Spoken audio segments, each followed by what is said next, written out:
नमस्कार, आप देख रहे हैं चैनल 24x7 और मैं हूं आपके साथ निशी भाटिया। बुलेटिन की शुरुआत करेंगे उत्तराखंड से आई कुछ खास खबरों के साथ। चमोली नंदानगर आपदा का आज तीसरा दिन है। तीसरे दिन भी मलबे में दबे लोगों को बचाने के लिए रेस्क्यू ऑपरेशन जारी है। हालातों का जायजा लेने के लिए मुख्यमंत्री पुष्कर सिंह धामी कुरुड़ हेलीपैड पहुंचे, जहां पर चमोली टीएम ने उन्हें हालातों की जानकारी दी। इसके बाद सीएम धामी चमोली नंदानगर के आपदा प्रभावित क्षेत्र का स्थलीय निरीक्षण करने पहुंचे। इस दौरान सीएम धामी ने ग्राउंड पर चल रहे रेस्क्यू ऑपरेशन का अपडेट लिया। साथ ही सीएम धामी ने आपदा प्रभावितों से मुलाकात की।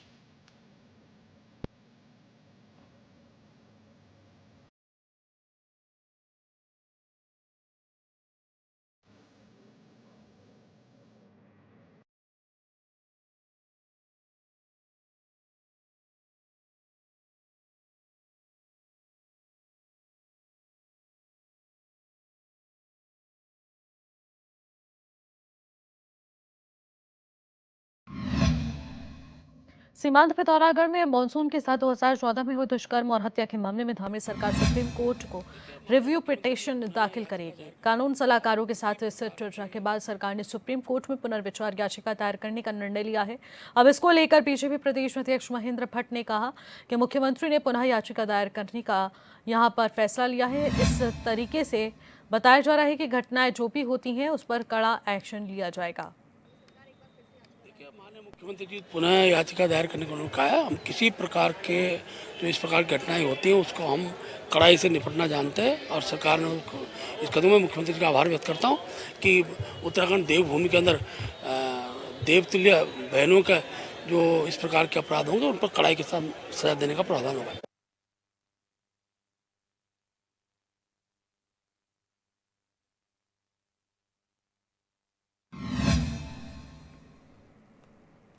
श्राद्ध पक्ष के दौरान उत्तराखंड बीजेपी के प्रदेश कार्यकारिणी की घोषणा को लेकर कुछ लोगों ने सवाल उठाया और इस पर बीजेपी प्रदेश अध्यक्ष महेंद्र भट्ट ने स्पष्ट किया कि शुभ कार्यों के लिए पितृ अभी असंतुष्ट नहीं होते। उन्होंने कहा कि कार्यकारिणी का ऐलान पितरों के आशीर्वाद से ही हुआ है और ये एक शुभ कार्य है जिससे पितृ प्रसन्न हुए हैं।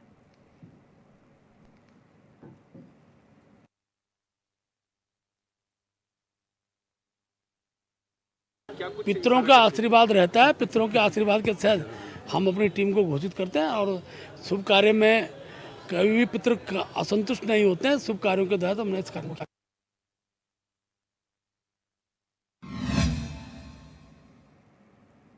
बीजेपी प्रदेश प्रवक्ता बीजेपी कमलेश रमन ने पूर्व मुख्यमंत्री हरीश रावत पर पलटवार करते हुए कहा कि हरीश रावत जी को समझना होगा कि ये कर्म का फल उन्हें मिल रहा है।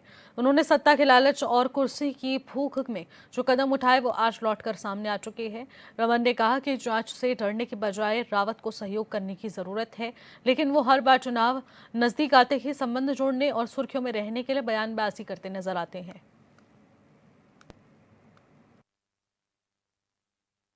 देखिए, माननीय हरीश रावत जी बहुत ही वरिष्ठ नेता हैं, इस प्रदेश के पूर्व मुख्यमंत्री रहे हैं। लेकिन उनको समझना पड़ेगा ये कर्मा है और कर्मा हमेशा वापस लौट करके आता है। जिस तरीके से उन्होंने बैठ करके कहा कि इस प्रदेश को लूट लो, मैं आंखें बंद कर लूंगा, तो इससे तो साफ जाहिर होता है कि कुर्सी की भूख, सत्ता की भूख, ये स्वार्थ उनको कहीं ना कहीं उस गर्द में लेकर के चला गया और ये कर्मा लौट करके आ रहा है। तो अब जब जांच हो रही है तो जांच में मुझे लगता है कि उनको सहयोग करना चाहिए और ये कहना कि चुनाव आते हैं तो मुझे जो है संबंध आते हैं, तो ये कहीं ना कहीं गलत है। जब आपने कुछ किया है, गलत किया है या अच्छा या बुरा, ये तो जांच में ही सामने आएगा। पर कहीं ना कहीं हरीश रावत जी को ऐसा लगता है कि मेरे बगैर शायद कांग्रेस का कोई वजूद नहीं है या मेरे बगैर कहीं सत्ता में हम नहीं आएंगे, तो कहीं ना कहीं वो अपनी इंपोर्टेंस दिखाने की कोशिश करते हैं।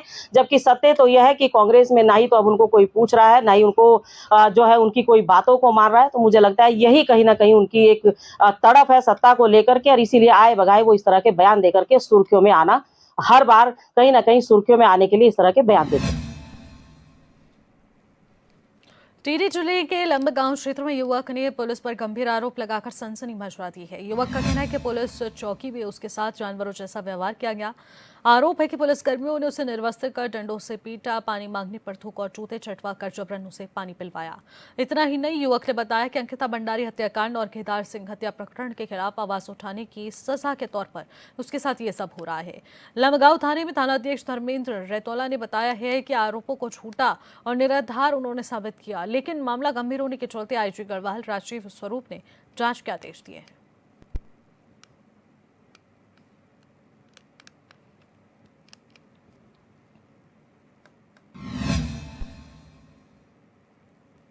लक्सर विकासखंड के सभागार में क्षेत्र पंचायत सदस्यों और ग्राम प्रधानों की बैठक हुई, जिसमें जिले के कई अधिकारी शामिल हुए। बैठक में ग्राम प्रधान और क्षेत्र पंचायत सदस्यों ने अपनी अपनी शिकायतें रखी है।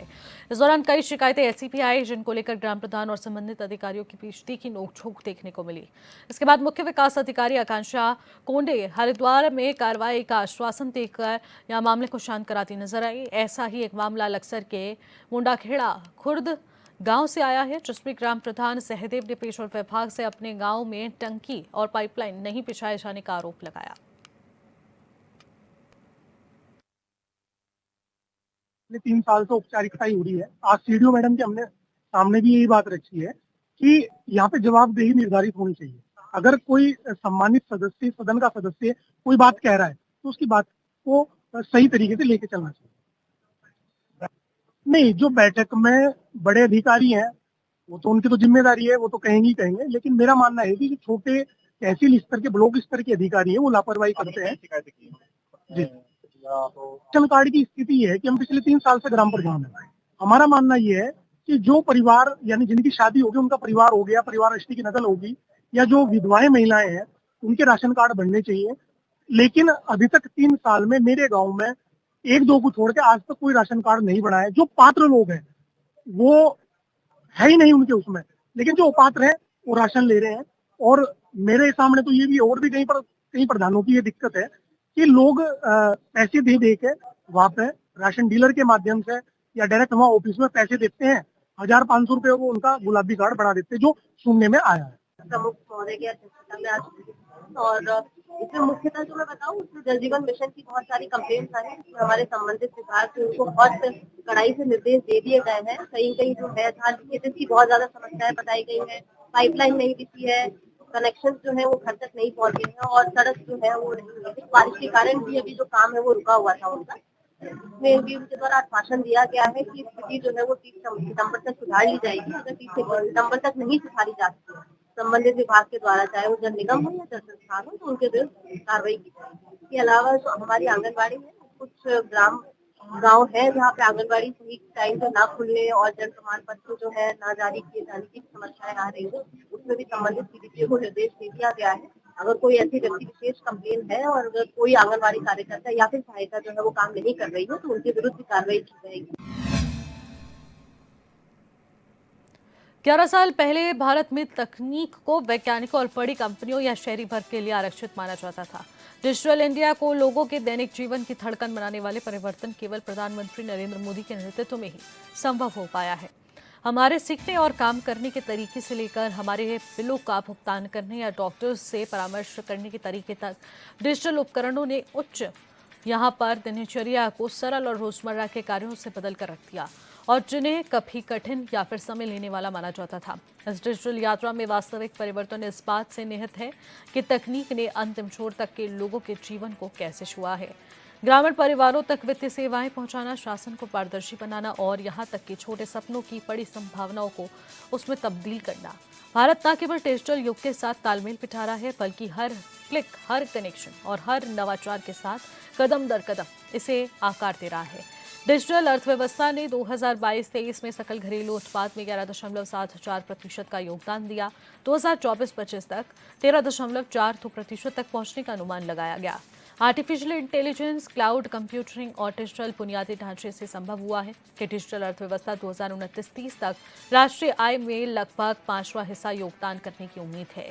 अनुमान बताते हुए 2029-30 तक डिजिटल अर्थव्यवस्था का हिस्सा जीवीए में 20% तक बढ़ जाएगा और ये कृषि और विनिर्माण क्षेत्र में आगे निकल जाएगा। भारत ने 2021 में भारत सेमीकंडक्टर मिशन के शुभारंभ के बाद से केवल 4 वर्षों में अपनी सेमीकंडक्टर यात्रा को विजन से वास्तविकता में बदल दिया है। इसका समर्थन करने के लिए सरकार ने 76,000 करोड़ की उत्पाद लिंक प्रोत्साहन योजना की घोषणा की।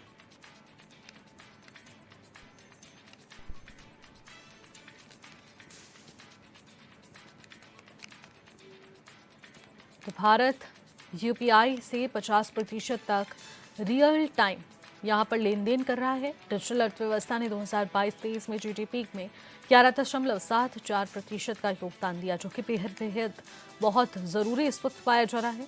2029-30 तक राष्ट्रीय आय में 5वां हिस्सा योगदान की उम्मीद भी यहाँ पर बताई जा रही है। 76,000 करोड़ की उत्पाद लिंक प्रोत्साहन योजना की अब इसी के तहत घोषणा हो चुकी है।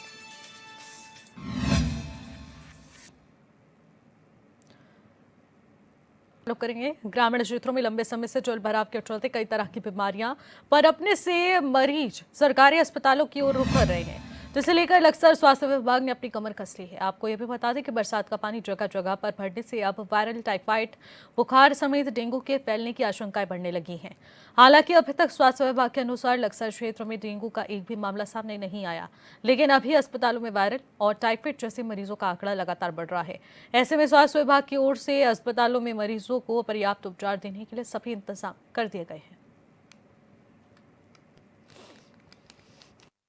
जो जल जमाव पुराना है, महीने भर का या 15 दिन पुराना, उसमें तो आपको मलेरिया या उसके अलावा जो रोग हो सकते हैं वो या फिर आपको टाइफाइड वाले रोग हो सकते हैं या वायरल वाले रोग हो सकते हैं, उसके मरीज हमारे पास आ रहे हैं। ताज़ा पानी का ऐसा कोई जमाव नहीं है। अगर हो भी रहा है तो हमारे स्तर से, आशा के स्तर से, वॉलंटियर के स्तर से हम लोग उसको फेंकवा रहे हैं, गिरवा रहे हैं। उसका लार्वा और मच्छर पनपने नहीं दिया जा रहा है, क्योंकि अभी तक हमारे पास NS1 पॉजिटिव भी, हमारे लैब में NS1 पॉजिटिव भी नहीं आया है।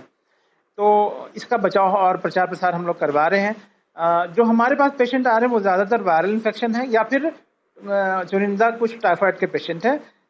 वो भी पानी के, चूँकि जलस्तर भरा हुआ ऊपर आ गया है और वो पीने के पानी के साथ मिल रहा है। तो हमारा आम लोगों से भी कहना है और आपके स्तर से भी लोगों से कहलवाना है कि अगर फिल्टर है तो बहुत अच्छी बात है, फिल्टर नहीं है तो आप कम से कम उसको देर तक उबालें और टाइफाइड से बचें। रानीखेत में सड़कों की स्थिति बदहाल है। रानीखेत बाजार से गिंगारी खाल तक जाने वाली सड़क पर बड़े इकट्ठे हो चुकी है, जिनमें बारिश का पानी भर गया है और वाहन चालकों को काफी परेशानियों का सामना करना पड़ रहा है। वहीं नामनगर रानीखेत हाईवे पर गनिया खोली के पास सड़क पर बड़ा गड्ढा बना हुआ है, जिससे कभी भी कोई भी बड़ा हादसा हो सकता है। हम लोगों ने इसके लिए अनुबंध गठित कर दिया गया है और हमारी तैयारी पूरी है। या मौसम थोड़ा सा अनुकूल नहीं हो पा रहा है, जैसे ही मौसम अनुकूल होता है तो हम लोग इसमें अजनबी कार्रवाई शुरू कर देंगे। फिलहाल जो है बड़े बड़े गड्ढों में हम लोग पत्थर भरने का कार्य कर रहे हैं और हमारी मशीनरी और लेबर मटेरियल सब तैयार हो चुका है और शीघ्र ही मौसम अनुकूल होते ही गड्ढे की बनाने की कार्रवाई शुरू कर दी जाएगी। तो हमारा टारगेट 31 अक्टूबर तक पूर्ण करने का है। तो हम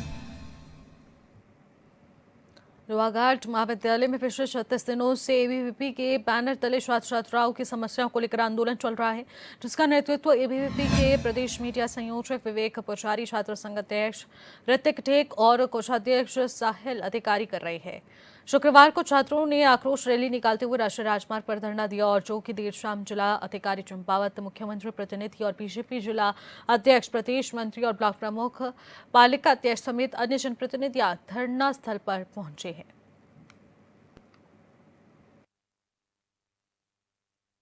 देखिए, अभी जैसा सभी को विदित है, ये छात्रों की कई दिनों से ये मांग थी और इसमें कई तरह की मांगे हैं। कुछ नीतिगत मांगे हैं, कुछ मांगे ऐसी हैं जिनको हम जनपद स्तर पे सुलझा सकते हैं। इस पूरे प्रकरण को माननीय मुख्यमंत्री जी द्वारा भी लगातार इस पर जो है नज़र बनाई हुई थी और उनके मार्गदर्शन में हमें प्राप्त हो रहे हैं।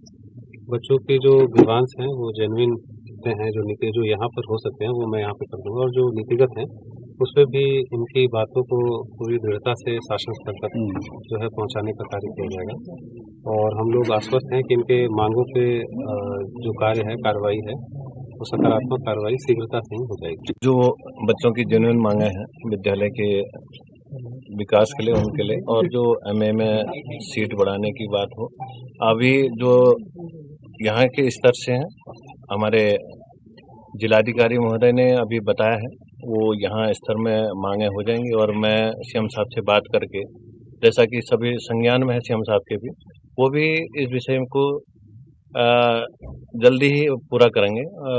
ये हम उन बातों को वहाँ तक पहुँचाएंगे। अगली खबर लक्सर से है, जहां पर गन्ना विकास समिति में एक कर्मचारी के साथ वाइस चेयरमैन के पति की ओर से बदसलूकी और स्थानांतरण की धमकी देने का मामला तूल पकड़ गया है और इस घटना के विरोध में भारतीय किसान संघ और सैकड़ों किसानों गन्ना समिति के बाहर नारेबाजी करते हुए धरने पर बैठ गए, जिसके चलते समिति का कार्य पूरी तरह से ठप हो गया। जनपद बनारस में हमारे अधिवक्ता भाई को परिवार के साथ जा रहे थे, उसमें बर्बरतापूर्वक उनसे मारपीट की, जिसके संबंध में शिकायत की गई और एफआईआर दर्ज नहीं हुई। कुछ दिन बाद वही दरोगा जी उच्च न्यायालय में पहुंच गए और अचानक अधिवक्ताओं का आक्रोश फूटा तो कुछ जरूर हाथापाई हुई। जब हाथापाई हुई तब उनके खिलाफ अधिवक्ताओं को बहुत मारपीट की गई, लाठीचार्ज किया गया, उसमें दर्जनों अधिवक्ता घायल हो गए। साथ ही साथ उनके खिलाफ क्रिमिनल एक्ट के मुकदमे लगाकर 40-50 लोगों को मुकदमे लगा दिए। उसी के संदर्भ में हम लोग आए थे कि पुलिस निरंकुश हो गई है, सारे संस्थाओं के लोगों को मारा जा रहा है। यहाँ तक कि अभी इटावा में एक डॉक्टर रात को अपनी ड्यूटी कर रहा था और पुलिस के अधिकारी की एक अम्मा बीमार हो गई तो उसको जबरदस्ती उठा के ले चले गए। हजारों माँ मर सकती हैं, लेकिन पुलिस की माँ को जरा बुखार आ जाए तो ना हो। इसी संबंध में मैंने 11 सूत्री मांगों को लेकर मैंने राष्ट्रपति महोदय को भेज करके कहा है कि हमारी मांगें ये पूरी की जाएं। अनैतिक तरीके से एक डायरेक्टर ने यहाँ आकर एक कर्मचारी के साथ बदतमीजी की और उसका यहाँ से अटैचमेंट करा दिया जो जौलापुर के लिए। किसानों को जब पता चला तो उनमें रोष फैल गया और उसी रोष फैलने के बाद हमारा धरना प्रदर्शन लागू है और हम आगे जो भी हम समन पड़ेगा वो उसके समर्थन में करेंगे और जब तक ये निपटेगा नहीं, जब तक हमारा धरना और प्रदर्शन। और अभी तक आश्वासन मिल पाया? कुछ आश्वासन मिला के हम उसे